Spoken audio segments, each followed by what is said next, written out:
6월 말 7월 초를 언급했던 윤석열 전 검찰총장의 대선 출마 선언 시기가 오는 29일로 확정됐습니다.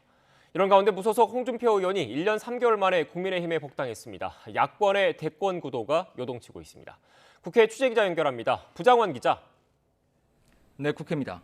네, 6월 말 7월 초로 예고됐었죠. 윤석열 전 총장의 선언 일정 확정됐죠? 네, 그렇습니다. 오는 29일 오후 1시 서울 서초구 양재동의 매현 윤봉길 의사 기념관입니다.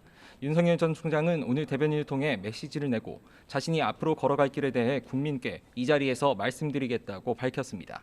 정치 참여 선언이라고는 하는데 사실상 대선 출정식으로 봐야 할 것 같습니다.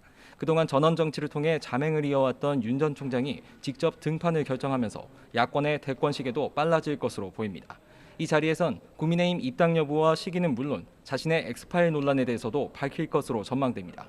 앞서 윤 전 총장은 엑스파일 의혹을 불법 공작으로 규정하면서도 구체적인 내용에 대해선 언급을 삼가왔는데 아마 이 자리를 빌어 정면 돌파를 시도하지 않겠느냐는 관측입니다. 일단 파일의 존재 여부 그리고 작성자가 누구냐를 놓고 정치권의 갑론을박이 이어지는 가운데 국민의힘 이준석 대표는 그 출처로 야권 인사를 언급한 더불어민주당 송영길 대표에 대해 매우 부적절했다고 각을 세웠습니다. 이어 대선을 앞두고 확인되지 않은 정보가 난무할 것으로 보인다면서 의혹 제기도 상식선에서 해야 한다고 꼬집었습니다. 직접 들어보겠습니다. 민주당의 정중히 제안하고 싶습니다. 국민들이 바라보고 있습니다. 정치적으로 민감한 사안에 대해 상대 당이나 상대 세력을 지목할 때는 최소한 6하 원칙에 맞게 의혹을 제기할 수 있어야 합니다. 네, 이런 가운데 또 다른 야권의 대권 주자죠. 홍준표 의원이 국민의힘에 복당했죠. 네, 무소속이던 홍준표 의원이 국민의힘에 복당했습니다. 국민의힘은 오늘 최고위원회의를 열고 홍 의원의 복당 안건을 만장일치로 의결했습니다. 지난해 3월 공천에 불복해 탈당한 뒤 1년 3개월 만에 친정 복귀입니다. 당내에 찬성 기류가 강했던 데다 이준석 신임 대표도 늦출 이유가 없다고 누누이 밝혀온 만큼 예상대로였습니다. 대권 도전을 앞두고 복당이란 시험대를 넘은 홍 의원은 기자회견을 열고 어쩔 수 없이 떠나야 했던 맏아들이 돌아왔다며 소회를 밝혔습니다. 이어 밖에서 머문 시간 동안 자신을 돌아보고 오직 대한민국의 미래만 생각했다면서 대선 출마의 각오도 강하게 내비쳤습니다. 정권 교체를 반드시 이루어내야 합니다. 이 모든 것을 위하여 저는 하늘의 미랄이 될 것을 당원과 국민 여러분께 굳게 약속드립니다. 유력 대선주자로 꼽히는 홍 의원의 가세로 국민의힘 당내 대권 진영도 한층 견고해졌습니다. 강경보수로의 회귀를 우려하는 목소리도 있지만 홍 의원은 이른바 윤석열 저격수로서 각을 세우면서 존재감을 넓히고 있습니다. 어제도 엑스파일 논란과 관련해 불법 사찰 운운으로 검증을 피하려는 건 올바르지 않다고 윤 전 총장을 겨냥했던 홍 의원은 오늘 기자회견에서도 있는 사실을 감출 수 있겠느냐며 공세를 이어갔습니다.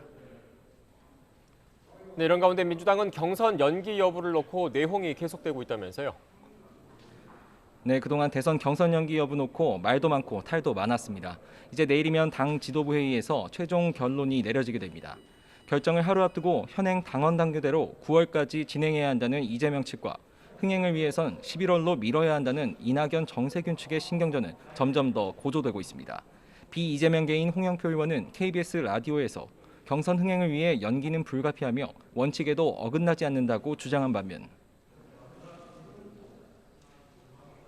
원칙이라는 거는 예를 들어서 180일이 원칙 맞습니다. 그런데 또 상당한 사유가 있을 때 변경할 수 있다도 원칙입니다. 이재명계 백혜련 의원은 어려울 때일수록 기본을 그리고 신뢰를 지켜야 한다며 원칙론을 강조했습니다. 신뢰의 문제를 들고 강력하게 어떻게 보면 반발하는 그런 문제가 있고요. 그리고 제가 볼 때는 그게 이재명 지사의 그 양보만으로 될 수 있는 문제는 아닙니다. 일단 송영길 대표는 9월 후보 선출 원칙을 바꾸긴 어렵다는 입장을 유지하고 있는데요. 비이재명계에서 경선을 강행하면 당무위원회를 소집해 일정 변경을 요구하겠다는 움직임까지 나오자 송 대표는 이럴 거면 당대표는 왜 뽑았냐고 공개적으로 반발하는 일도 있었습니다. 따라서 송 대표가 예고했던 대로 내일 최고위원회에서 경선 연기 문제를 원칙대로 처리할지 지켜봐야 할 것으로 보입니다. 지금까지 국회에서 YTN 부장원입니다.